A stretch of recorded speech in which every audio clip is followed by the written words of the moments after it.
Hey guys, it's Tina and welcome back to my channel. Long time no see. Today I have a video for you guys that I wanted to show you my go-to kind of safe makeup. This is the makeup look that I go for, the eye makeup look that I go for every time that I don't want to overthink or be too creative, and I know that this look will look good on me. I know that I feel confident in it, I feel pretty in it, and it's always the one that I go for when I don't want to think too much.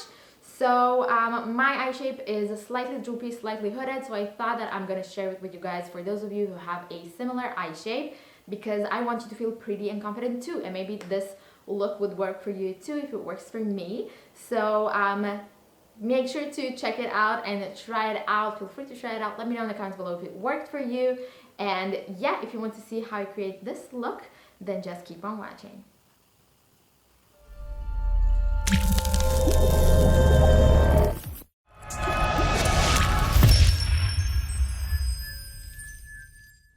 So you can see that this look looks pretty natural, but also it's really flattering, in my opinion, to this eye shape that I have.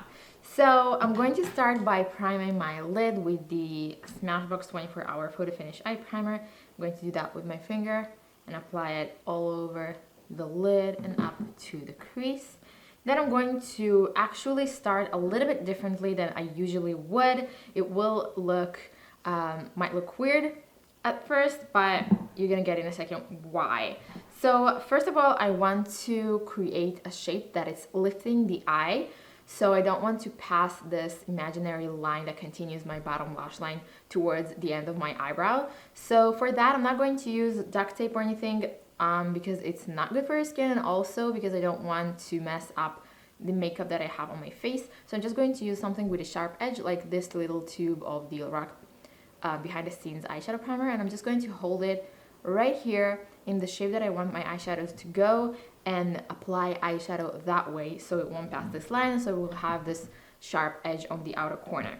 The colors that I'm going to be using today are going to be from the Naked Heat palette from Urban Decay. You can use any colors that you want with this look, really. You can go with colorful colors or with more nude natural colors, and that way it will look even more natural than this. You can go cool tone, warm tone. I'm just going to use more of warm tones and a little bit of kind of plum purples today. So I'm going to start with Ashes, which is this color right here. It's like a dark plum color, and with a pencil brush like the MAC 219, I'm going to be placing that eyeshadow with this guide that I'm going to be using, as I said, on this very outer corner. Now I'm going thin inwards, stopping on the center of my upper lash line, then go a little bit thicker on the outer edge, and again thinner right here.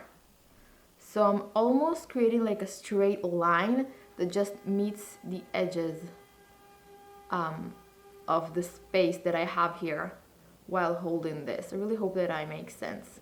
And now I'm just kind of blending it in like little stroke motions upwards and downwards like that, and it will be very pigmented because it will stick to the primer that we have underneath, because we haven't used any base. Okay, so that was a little bit dirty from earlier, from the previous eye. Don't do that.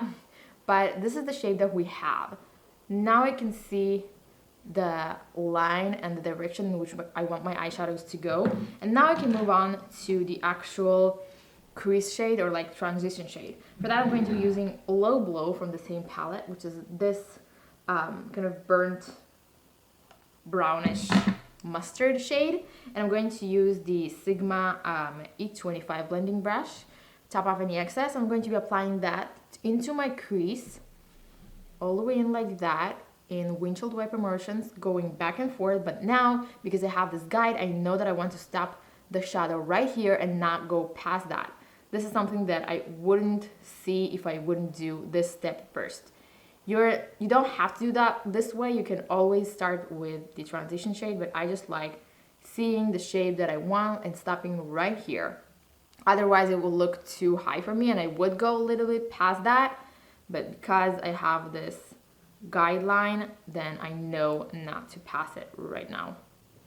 All over the lid, I'm going to take a flat E55 brush by Sigma, and I'm going to take Chaser, which is this nude shade in the palette, and I'm going to be applying that all over the lid, all the way from the inner corner out.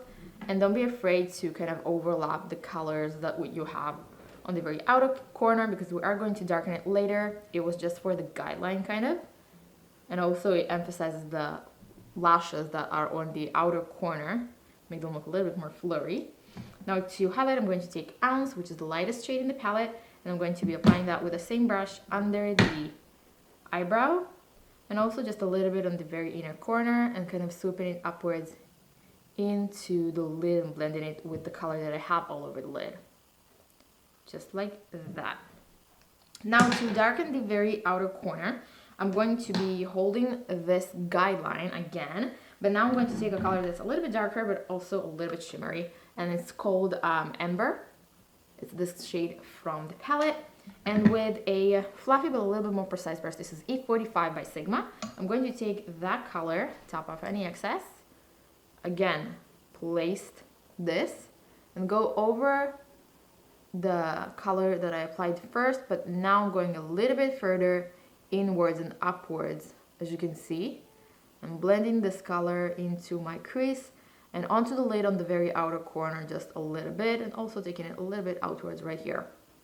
So kind of just like applying a darker outer corner shade, only with the guide that I'm holding to keep this shape that I want, like so. And lastly, I'm going to take Ashes again, which is the first color, like the dark plum that I used, and I'm going to take it on a small angled brush. This is E65 by Sigma, and I'm just going to apply that almost as an eyeliner, but going only from the center of my upper lash line out, following this line that I have created and stopping right there, just to kind of darken this edge. And I'm going to go with the E45 and kind of blend it all on this outer corner like that. Now I'm going to clean up this outer edge and make it look a little bit more, even more sharp with Chaser, the nude shade that I used all over my lid. And with an E55 brush, I'm going to just place it under this line. And that way I'm cleaning the edge, and you can see that it creates a little bit more of a sharp edge. It's not looking that sharp when it's all done, you can see. But right now it just cleans up this outer edge and also eliminates the little shadow that you might have under your lower lash line on the very outer corner of the eye if you have droopy eyes, and that creates the effect of a more lifted eye. Also, this is great for hooded eyes, because even if the hood kind of a little bit goes on top of the lid and just hides it a little bit, you can still see the darkness on the very outer corners, and then the lashes and the highlight on the brow bone, and when you blink it's just kind of flattering all together. Another little trick that I like to do is taking a little bit of a darker shadow. I'm going to take Cyan, I don't know how to pronounce that, but it's this burnt brownish color right here, and on an E45 brush I'm going to take just a touch, top off any excess, really just a little bit, open my eyes and see where I want it to go. So I want to round up my eye a little bit, but you can see that the hood kind of covers the lid. So I'm opening my eye, looking straight into the mirror and just going where I want it to go, like that. And now I can stretch my eye and really apply it well. So if I would just close my eye or stretch my eye like that, this would look too high for me. But when my eye is open, this is actually, it just looks like the crease or the outer edge of my eye. So this is something that you want to be doing always if you have droopy or more of a hooded eye. It's just always opening, going back and opening the eye, looking forward to know where to place your eyeshadow. And only then close your eye or stretch it and blend it out. So that is it. I'm going to just add a little something on the middle of the lid. I really like this color, which is called Lumber in the palette. It's almost like a peachy color with golden flecks in it, kind of NARS Orgasm-y style. And I'm going to take it a little bit on my finger just to get the most of the intensity of it. And I'm going to be placing that on my lid right in between kind of the transition of the darker shades that I have on the outer corner and the nude shade that I have all over my lid. Kind of where they meet. And this just adds a little bit more of a color, a little bit more of warmth and sparkle. I just like how it looks like. You don't have to do that, obviously. And now I'm just going to curl my lashes and apply mascara.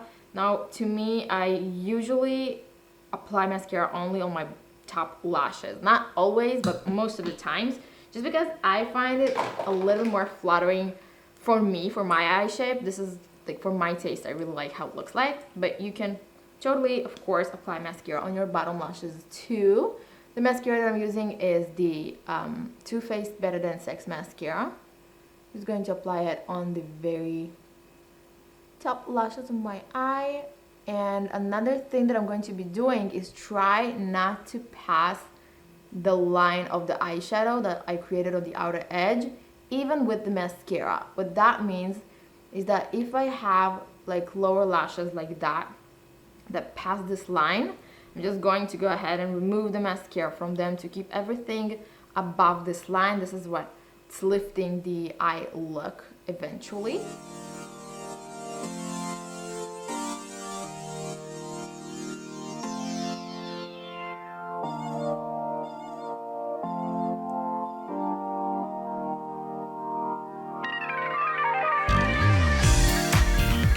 So that's it for this video, guys. I hope you enjoyed it, that you find it helpful. Let me know in the comments below if you did, if you tried this out, if it worked for you, what eye shape you have, and it worked for you. If you have any suggestions for anything that maybe I can add to this look that would look good as well. Check out the description box below for a full list of all the products I used in this video with links to them. And of course, subscribe if you haven't already. If you are subscribed, don't forget to click the little bell button near the subscribe button to get notified every time I upload a video, because YouTube no longer does that if you're not turning on your notifications, which is the little bell. So make sure to do that. And yeah, I'm going to talk to you all on Tuesday.